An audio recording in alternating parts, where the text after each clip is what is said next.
એક પ્રેમી તેની પ્રેમિકાને ઘરે મૂકવા જઈ રહ્યો હતો. તેઓની સાથે તેના બે મિત્રો પણ હતા. પરંતુ જેવા પ્રેમિકાના ઘર પાસે પહોંચ્યા કે પ્રેમિકાનો ભાઈ જોઈ ગયો અને પથ્થરથી હુમલો કર્યો. આ હુમલામાં એક મિત્રનું પ્રાણપંખરું ત્યાં જ ઉડી ગયું. આ ઘટના છે મધ્યપ્રદેશના અલીરાજપુર જિલ્લામાં આવેલા નાનપુરની, જ્યાં પ્રેમી દિનેશ બે મિત્રો સાથે તેની ગર્લફ્રેન્ડને ઘરે મૂકવા જઈ રહ્યો હતો. ત્યારે ગાડીમાંથી ઉતરતી વખતે પ્રેમિકાનો ભાઈ જોઈ ગયો અને પિત્તો ગુમાવતા તેના ભાઈએ પથ્થરોથી હુમલો કર્યો, જેમાં પ્રેમીના મિત્રને માથામાં પથ્થર વાગ્યો અને ત્યાં જ મૃત્યુ પામ્યો.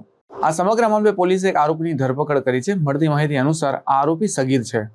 3 लड़के हैं जो दिनेश व सुनील नाम है, जो ग्राम पांजापेड़ा थाना चौबट के रहने वाले हैं। इनकी ग्राम खारी में एक महिला मित्र है, उससे रात्रि में मिलने गए थे और उस दौरान उस लड़की के भाई का आगमन होता है और उस लड़की के भाई के द्वारा एक पत्थर फेंक के मारा जाता था, जो सुनील नाम के एक लड़के के सिर पे लगा और जिसके इस पत्थर की चोट के कारण वो उसकी डेथ हो गई है।